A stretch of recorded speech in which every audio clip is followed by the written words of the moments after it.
الحمد لله رب العالمين والصلاة والسلام على رسول الكريم وعلى آله وأصحابه ومن استنى بسنته إلى يوم الدين.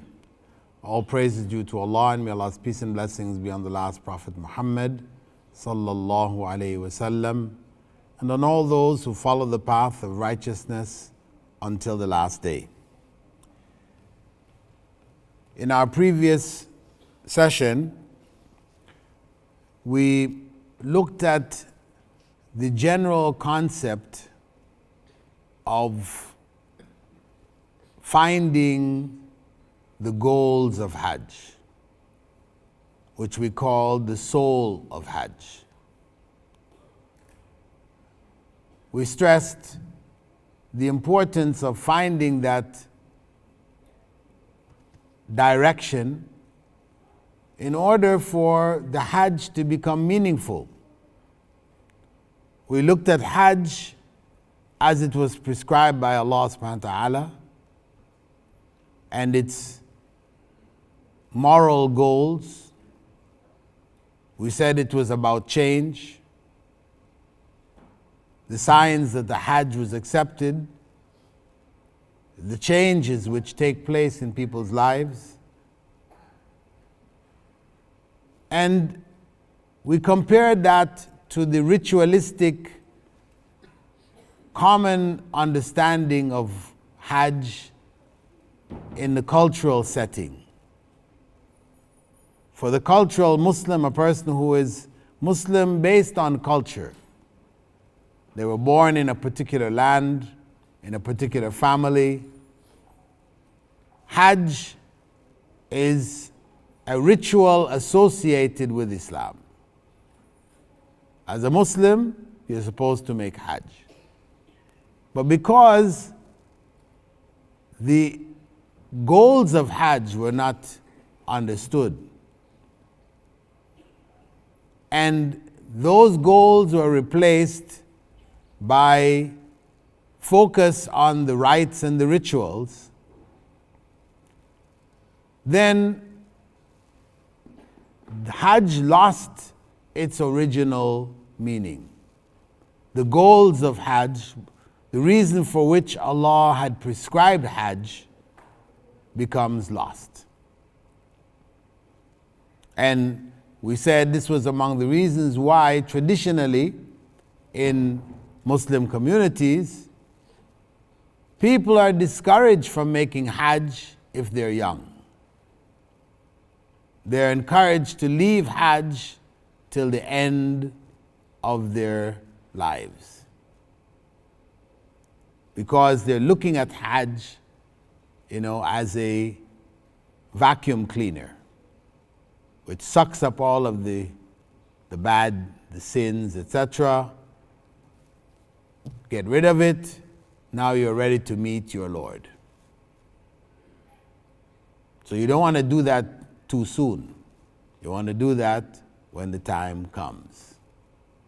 So this approach ritualized Hajj, turned it into a focus on the outward elements of the Hajj. So we said that if we're going to make Hajj, we should always keep in mind what really is the goal of this part of Hajj. Each element that we are engaged in, we try to find out what is the purpose. What am I supposed to get from this? What does this actually mean? Why do I do this? What's behind it? We're moving on in this second workshop to the elements of Hajj. Actually, in this section, we will not complete the Hajj, but we will look at the basic elements for Umrah. Because the Umrah is incorporated into the Hajj. When you go into the technicalities of the different types of Hajj and how it's done. The most recommended Hajj is a mixture of Hajj and Umrah together. That was the one which the Prophet ﷺ recommended, though he didn't do it himself, due to the fact that he had brought animals with him. But that's the one he told everybody to do. Anyway, it begins with Umrah, but they are linked together and make up what we call Hajj Tamattu'. So they share, whether a person is doing Umrah by itself or they're doing Hajj and Umrah together, they will share this initial set of rites and rituals. And that's what we'll be looking at now as the early elements of Hajj or the elements of Umrah. And the first thing that we come across is the issue of miqat, the boundaries or the outposts, which have been defined by Rasulullah sallallahu alaihi wasallam. He identified points around Mecca which created the area within which we would refer to as the Haram. This is, you're inside, you should have gone into the state of Ihram once you enter that area. Usually the Haram is using it, the Haram Mekki, using it really more precisely with the area around the Kaaba itself, But once you have actually crossed these boundaries, then you have entered to the sanctuary where you are supposed to be wearing a particular dress. We'll be looking at it, the ihram. And we do so having expressed the intention for Hajj or for Umrah. Those boundaries or outposts are 5. The Prophet ﷺ, he identified them. Dhul Hulayfa is for those coming from the north. For those coming from the north. From Medina. People coming from Syria in the old days would be taking caravans, whatever, they would become coming down through Medina or close to it. Now, you will not find any place called Dhul Hulayfa. What you see there is Bir Ali, the well of Ali. So that is the common name for that area now, that boundary from the north. For those coming from the east, we have Dhatu Irq and Qarnul Manazil. And below that, what that's called today, is As-Sail Al-Kabir.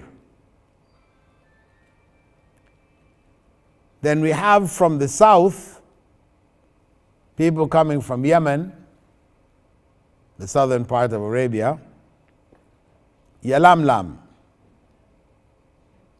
It's got here Yalam Iyam, but it should be Yalam Lam. Then Mecca,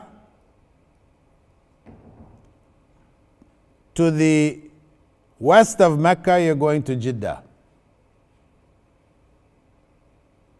Right? Jeddah is already within the boundaries. And that's why if you're coming to make Hajj or Umrah, you need to have made your intention for Hajj or Umrah before you land in Jeddah. Jeddah is within these boundaries, right? Juhfa, that is on the way between Mecca and Medina. Juhfa is now known as Rabigh.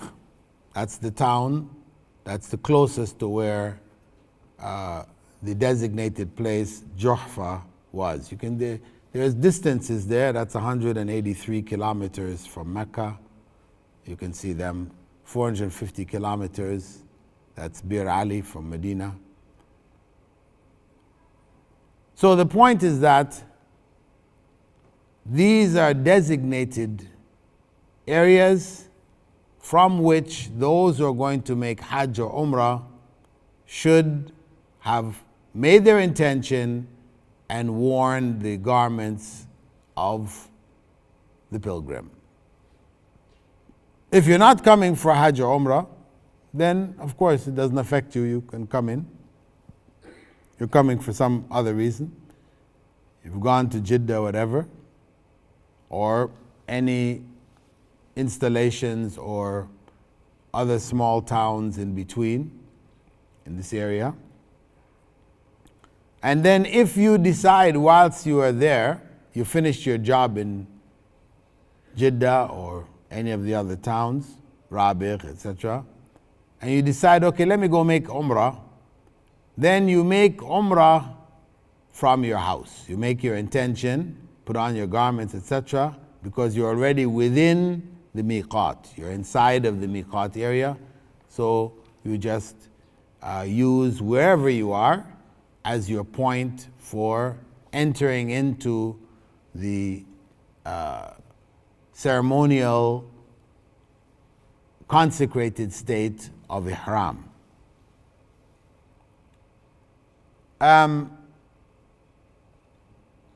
As we said, these areas were set by an authentic hadith from Rasulullah sallallahu alaihi wasallam.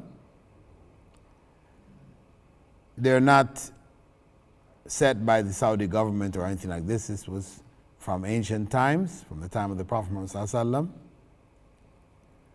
And Prophet Muhammad sallallahu alaihi wasallam had said that the miqat are for whoever comes to them intending Hajj or Umrah, other than those living within them. So when the miqat is neared, then the garments of ihram should be put on with the intention. But now, if, for example, you're going from here, is it possible to put on the ihram from here? Yes. Putting on the garments by themselves don't put you in a state of ihram until you make the intention for Hajj or Umrah. So the garments themselves, though they're called the ihram, they don't put you in that state until you make the intention. So you can wear these garments. The women will wear their own dress, whatever dress they decide to wear for the Hajj or the Umrah. They'll put on something. And it doesn't have to be white. From some cultures, this is cultural understanding. The women will wear white hijabs, white jilbab and a white scarf, like the men wear the white izar and rida.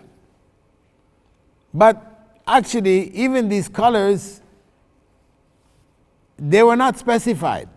Prophet Muhammad ﷺ did not say that men should wear white ihram garments. We do it now. It's just become a standard. Because the Prophet ﷺ in general did prefer white clothing because of the fact that if it's dirty, you know right away. So it will cause people to try to keep themselves cleaner. If you've got dark colored clothing, you won't know when it's dirty or not. You can wear it a lot longer. So white, to keep it clean, you have to wash it regularly. So this is the reason for preferring white. But to wear a ihram which is yellow or green or blue, no problem. It's just 2 pieces of cloth for men. Just 2 pieces of cloth. It could have stripes in it. It could be anything, actually. But if you did that, the Hujjaj around you, they will be bothering you throughout your Hajj. See? So though it's something, it's permissible, it's not advisable. Because you'll just be annoyed by them. Why are you wearing this? You're not wearing ihram. Go get your ihram, They don't know. Because they've only seen the pictures and everybody's wearing white. So that's what it has become. That's become the standard. It's like the Kaaba. The Kaaba is draped in black. But that's not what it was in the time of the Prophet ﷺ. Nor for 100 years after the time of the Prophet ﷺ. It's not until the Abbasids that they put black. Otherwise, before that, it was striped, it was other colors. But now, if the Saudi government were to change the kiswa and make it yellow, man, they would be accused of changing Islam. You have all these people ready to attack them. Even though it's perfectly legitimate. It doesn't have to be black. But in cultural Islam, we're focused on what we're used to, what we have seen, what's in the pictures, and that's how it's got to be. Otherwise, it's not right. We don't understand. It's just traditional. So the point is that the ihram garments don't put you in ihram until you make the intention. So you can wear your garments, go to the airport, get on the plane. Well, you could change on the plane, but if you have to get into one of those bathrooms and you have to go and try and put on, my advice is wear it from your house and, relieve yourself. Otherwise, you're going to have, a heck of a time trying to tie up your izar, in the bathroom because it's so narrow. You don't have very much space. Right? So you wear it where it's convenient, and then when you're on the plane or on the bus or whatever vehicle you're traveling in, you see the sign on the road if you're on the road, the boundaries of Haram is coming, Miqat, or you're on the plane and you hear the pilot announces you're now coming to the Miqat, then you make your intention, and with that intention, you now enter into the state of ihram. And we know that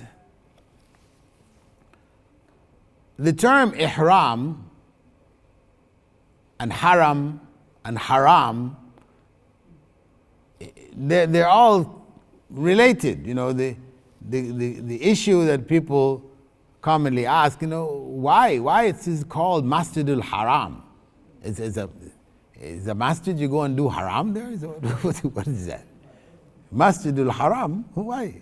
Are we supposed to avoid haram?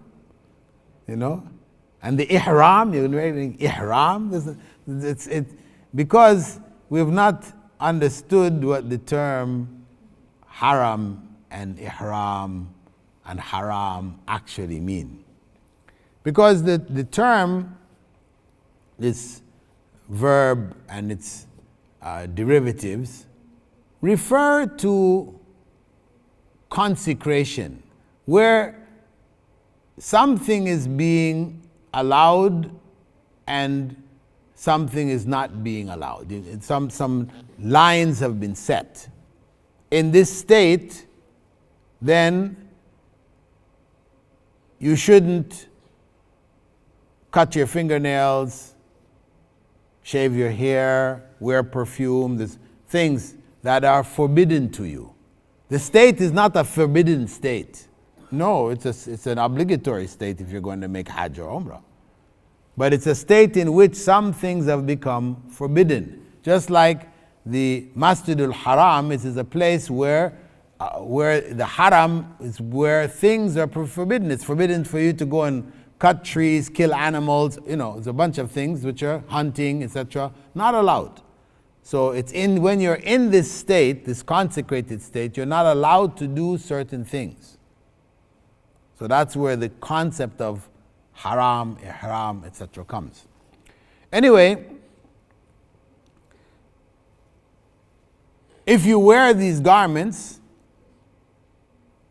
outside of Hajj and Umrah without the intention, it's nothing. It's just a towel. Now we are wearing towels. It could be a sheet. It doesn't have to be thick. Now people wear the towels. It's more absorbent for sweat, etc. If you're just wearing sheets, then if you start sweating, it will be all over it, right? So this is why they switched to towels now. They're like two towels. But the lower one is called izar, and the upper one is called rida. Izar, which just means like longi, or the equivalent term sarong, depending on your culture, what they call it. And the upper part, it means like cloak. Rida means that cloak. You're wearing it over your shoulders. So those two pieces of cloth, normally when we leave this world, we are wrapped up in a couple of pieces of cloth. So the wearing of this is actually reducing us to the lowest common denominator.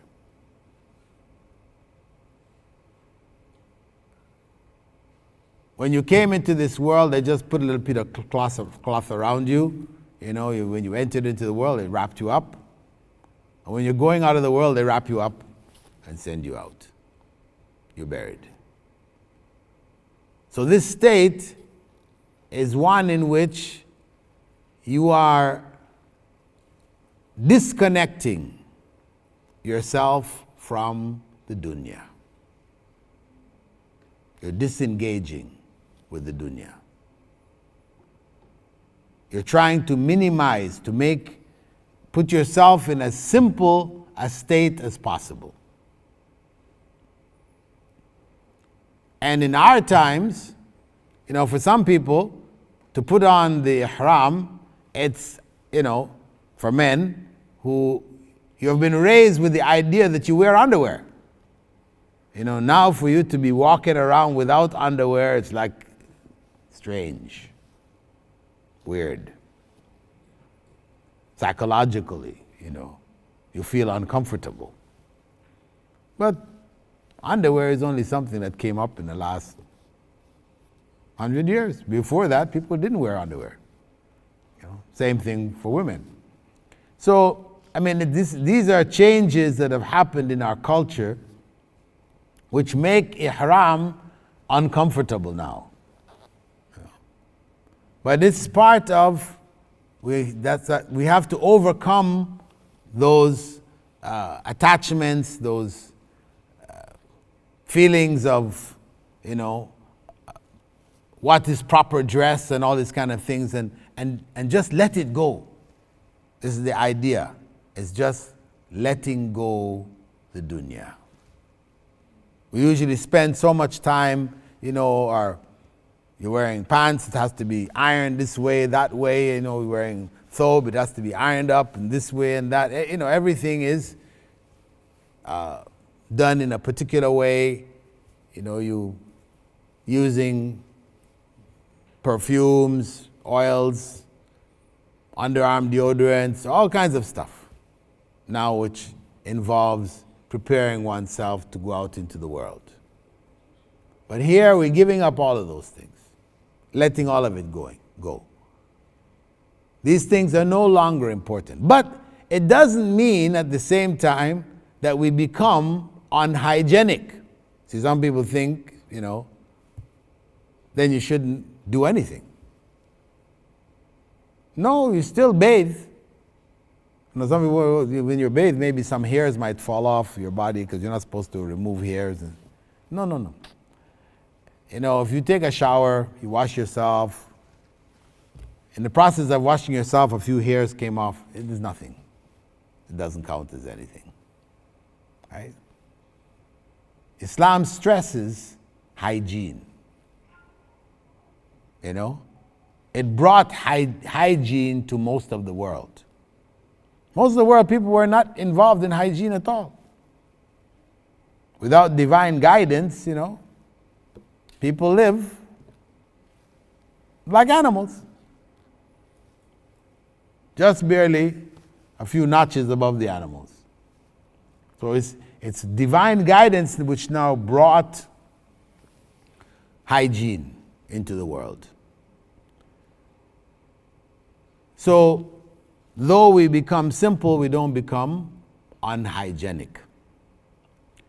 And the ihram, these garments, as I said, for women, they don't have to wear white. They wear a jilbab, an outer garment. People call it different names, but jilbab is the one mentioned in the Quran. With a scarf, or it could be a one-piece scarf and robe together, any color. And black is not necessarily preferable, though it has become common practice to wear black, but it's not. It could be any color technically.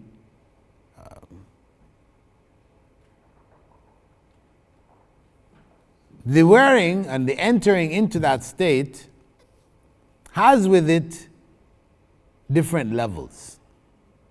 The state of ihram has with it different levels, because we said the goal had to do with becoming humble and simple, focusing on the most critical aspects of our lives. The first level of the ihram is the physical level. And this is where we have given up the regular dress. We don't cut our hair, fingernails, etc.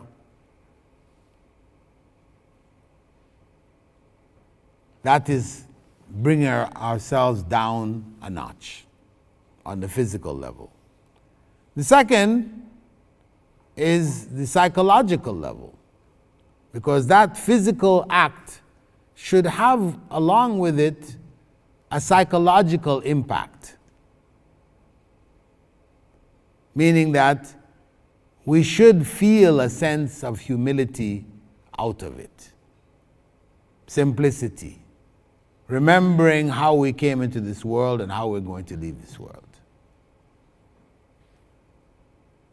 That's all that counts.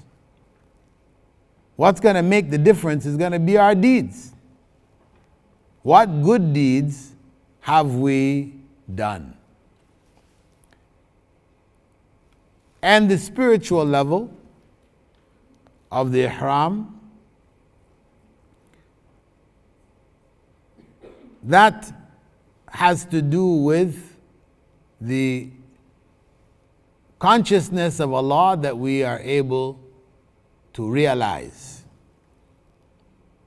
Because ultimately the Hajj is about increasing our consciousness of Allah, building strengthening our relationship with Allah. So, in that state, as we pray and do whatever other required acts that have been prescribed at different times, different places, etc., reflecting on the purpose helps us to be more conscious of Allah in that particular act, event, or that particular dress, in the case of ihram, giving more meaning to it so it has more of an impact on us. So we should be conscious of the physical level, make sure we fulfill the physical requirements. That's the outer. Psychologically, it should have an impact on us, the fact that we have given up, made the change. And then we have to focus on the spiritual goals. The spiritual goal of that state of ihram.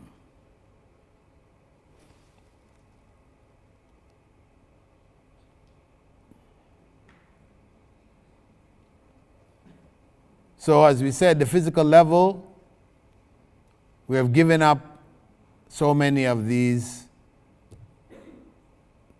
everyday physical acts, but not hygiene, we said, beautification. Psychologically, we also avoid argumentation, fighting, coarse language, anger. The patient level comes in here psychologically. And it's also about how we look at other people around us, because by having the same dress, it's really taking us down to, as I said, the common denominator. Really, beyond this dress, how do people distinguish themselves in the world? It's how the type of dress that they wear. Designer jeans or sunglasses or whatever. These are the distinguishing things to put yourself above others, and people look up to you and see you in this special light, and you like to see yourself in that special light. It's getting rid of that. That really, we're not special in that sense. We're all the same.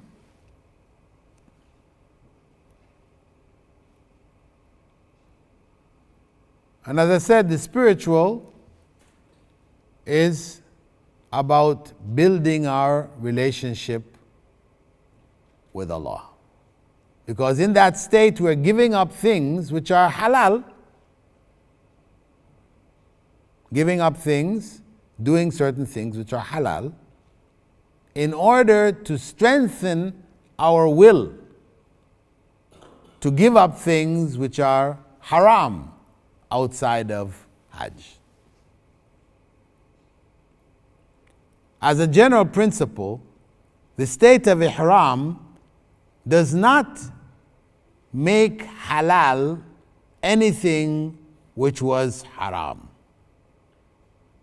It does make haram things which were halal. Right? Is that clear? If you think about all the things that you can't do, these are all halal things. So we're giving up some of these halal things. Why? Because in doing so willingly, doing so in order to please Allah, then our willpower to be able to leave the things which are haram, which Allah has in fact forbidden at all times, it becomes strengthened. Our willpower, our spiritual connection with Allah will help us to give up those things. And that is the spirit of obedience. That was the essence of what happened in the Garden of Paradise, isn't it? The whole trial for Adam and Eve, what was it all about? Obedience. That's the common denominator. Obey. That is the essence of worship of Allah, is obedience.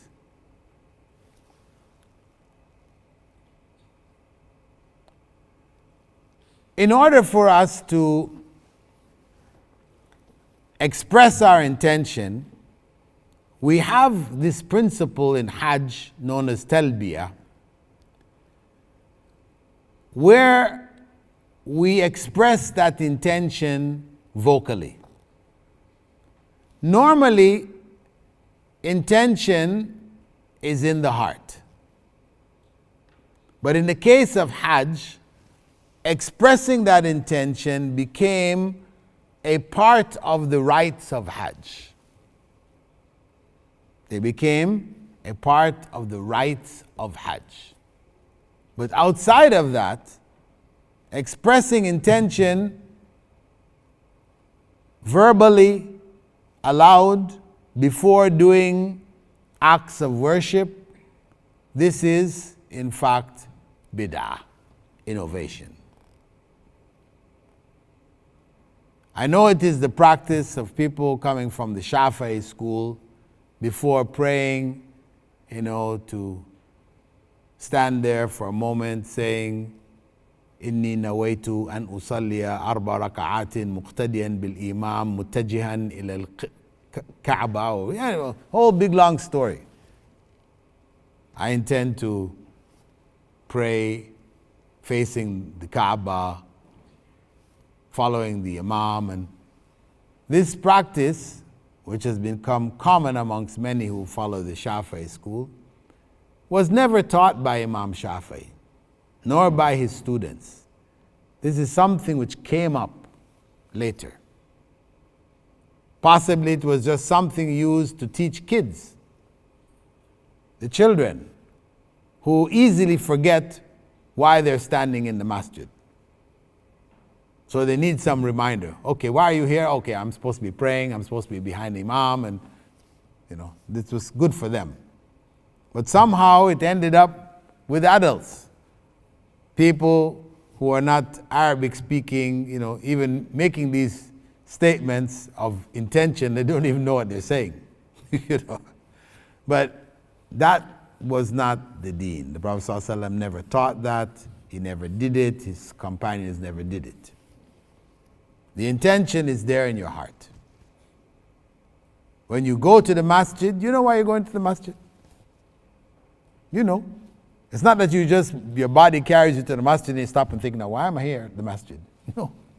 We don't go to the masjid like that. You go and make wudu. The adhan goes, you go and make wudu. You don't know why you're making wudu? Everybody knows. You know why you're making wudu. You're getting set to make this prayer. You need to have wudu before the prayer. So your intention is already there.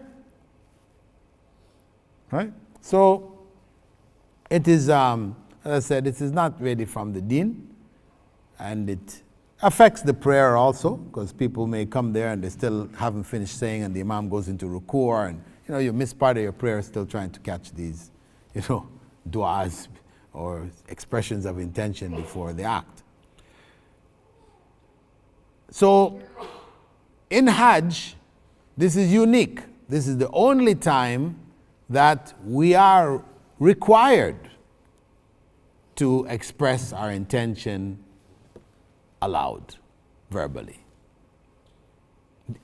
Allah made it one of the rites of Hajj itself.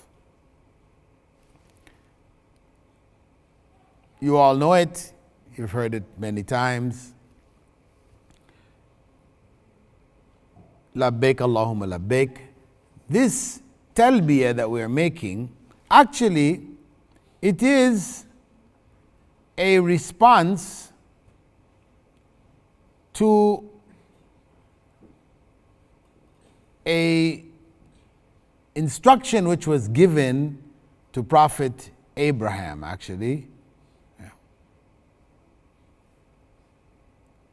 When Prophet Abraham had completed building the Kaaba, Allah instructed him to announce to the people that they should come and visit it from far and near, on camelback. So when Prophet Abraham invited the people, he was told to invite, and there was nobody there to invite. Our response, labbaik Allahumma labbaik, we are responding to that invitation of Prophet Abraham. That's the link. We're linking with ancient history, the beginning from the time of Prophet Abraham, right? So in it, we express in the beginning, labbaik Allahumma umratan or umratan ila al-hajj. We express that intent of which one we are going to do, whether it's just umrah alone or whether it's umrah and hajj together. We say that once we have made that statement, we're now in the state of ihram. Even if we're not wearing the garments. Even if we're not wearing the garments. And there are certain types of garments which we were not allowed to use. The Prophet ﷺ did clarify, garments which are stitched. People understand this to mean that there should be no stitches on the garment at all. Now, when they talk about stitched garments for the ihram, this is for men really. For women, it has to be stitched. But for the men, what they mean is that it's not stitched into a sleeve. So, there's special stitching which gives it a shape, and that's what it means. It doesn't mean that if the cloth that you have has some stitches, even if you stitched a pocket in it to keep your valuables, it's okay. And so people go to the point where they say you can't even have shoes with stitches. You have to wear, regular flip-flops, rubber sandals. That's what you have to wear through here. No. If you have leather ones which has got stitching in this and stitches. They have not understood what the issue of the stitching is. It's not the issue of simply because it has a stitch makes it now not acceptable. No. It is your clothing not cut in such a way and then stitched to form standard normal clothing that you would wear outside of your state of ihram. That's the whole point. So,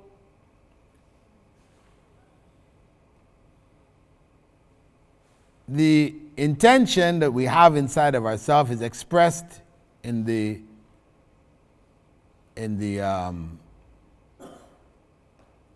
statement, Allahumma labbaik umratan,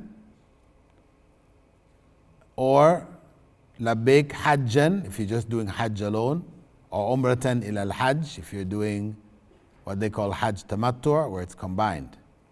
And this is recommended to be said when one is in one's seat in the journey that you're taking towards Mecca.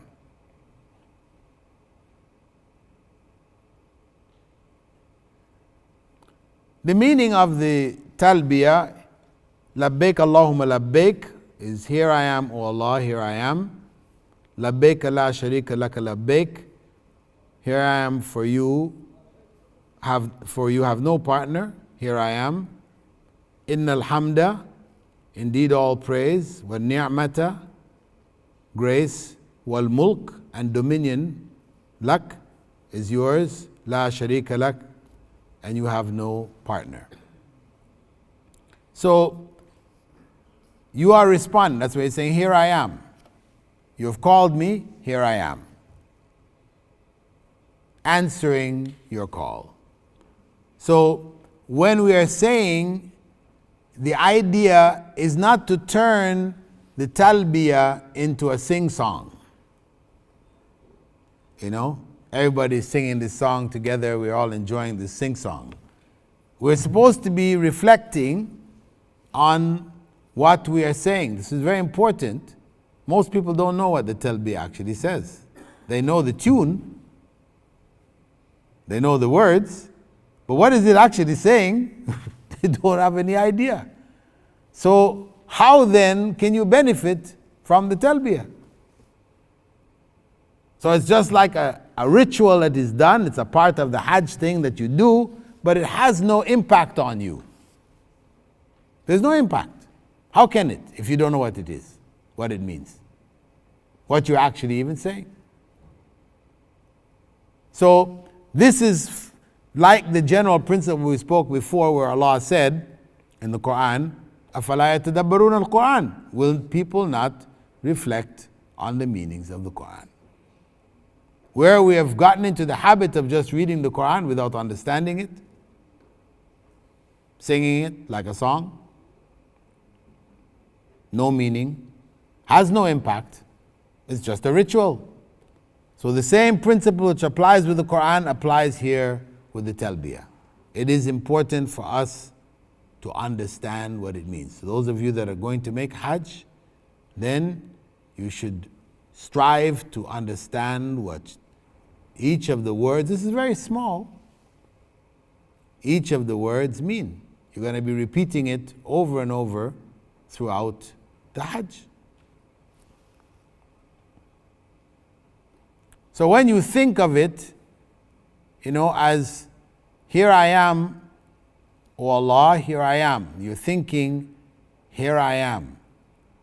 I'm coming here based on your call. This should help us to be more conscious of what we're doing. And that's why we're encouraged to say it continually, to make sure we're focused on why we're here. We're coming answering Allah's call. We're not coming to see the Kaaba. Because if the Kaaba was torn down, and the Prophet ﷺ said in the time, last days, among the signs, somebody's going to come and tear down the Kaaba. There will be no Kaaba there. So what? Then there's no Hajj? No Umrah?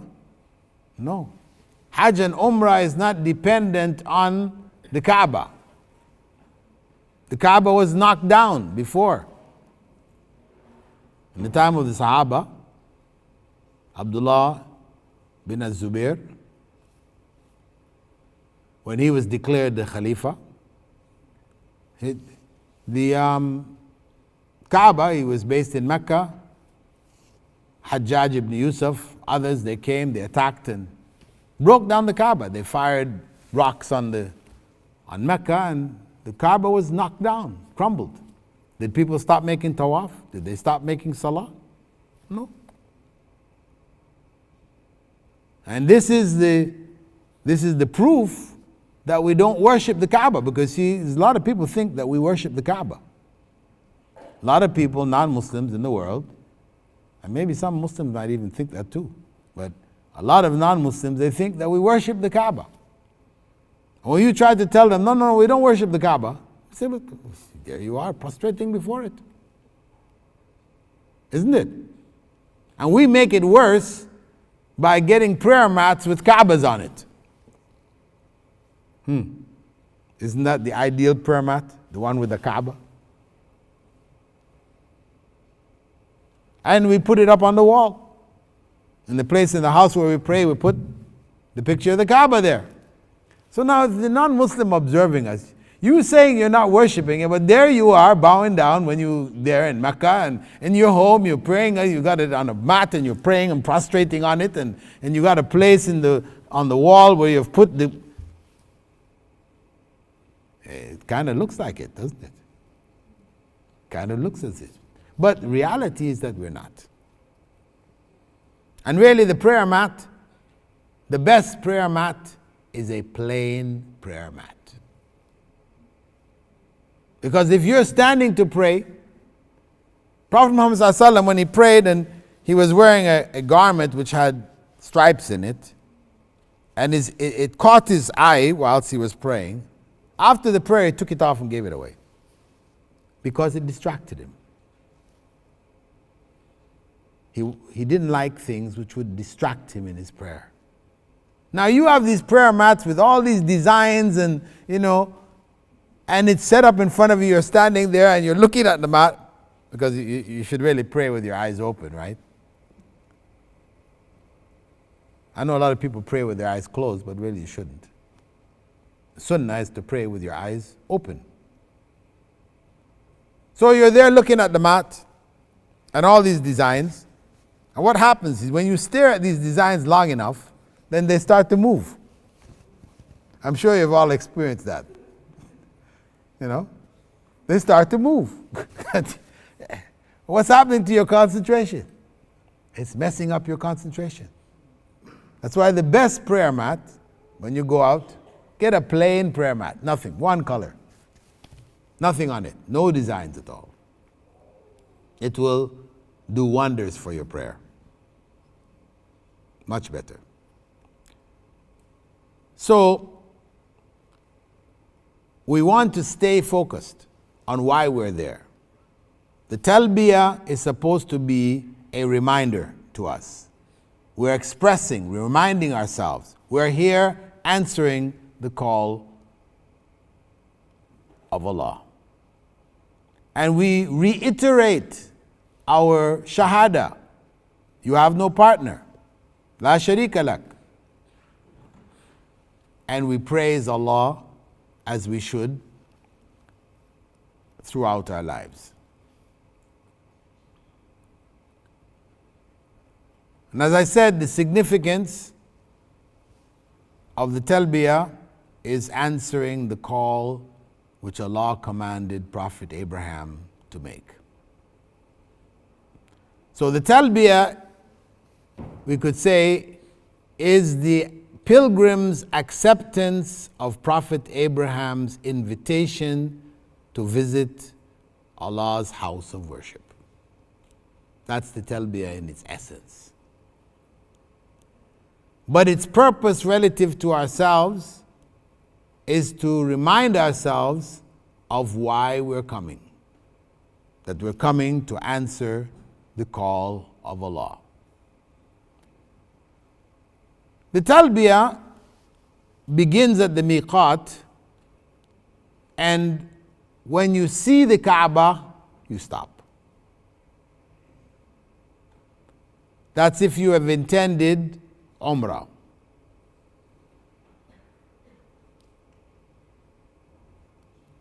If you are doing Hajj, then you stop after the casting of the stones, Rami, at the largest Jamrah in Mina on the 10th of Dhul Hijjah.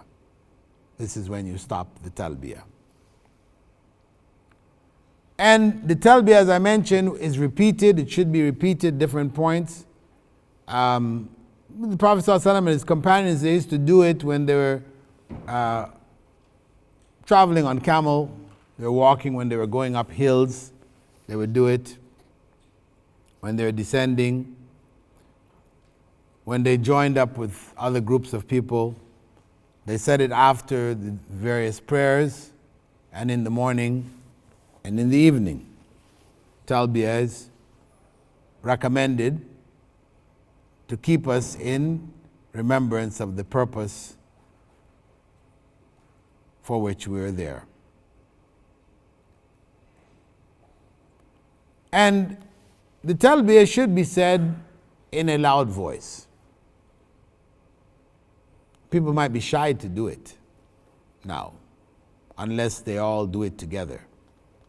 But it should be, as the Prophet ﷺ had stated, Jibril came to me to convey Allah's message that I should command my followers to say the talbiyah in a loud voice. It doesn't mean shouting a voice, you're saying it aloud, as opposed to just saying it under your breath, labbaik Allahumma labbaik. You say it audibly. Labbaik Allahumma labbaik.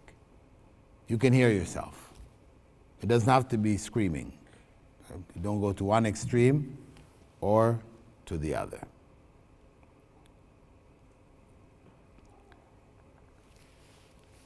Well, having said the talbiyah, entered into the state of ihram,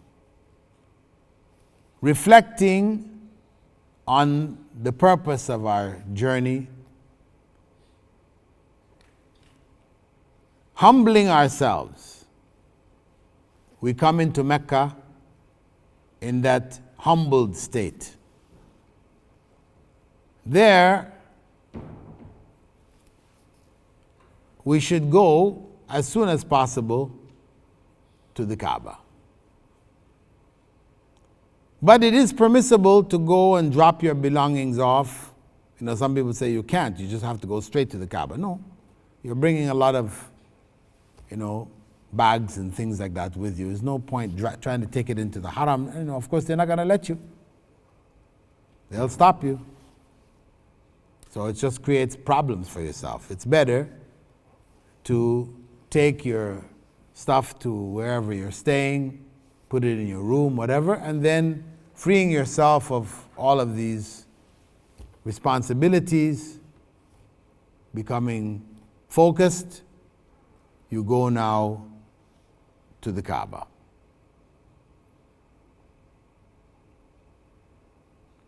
And it's interesting to note that in coming to the Kaaba, Mecca,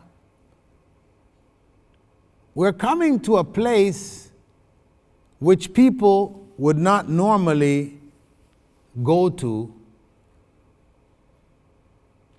for vacation.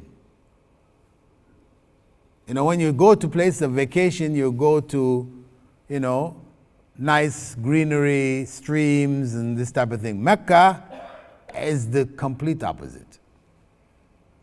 Hilly roads, hot, it's not a place for vacation.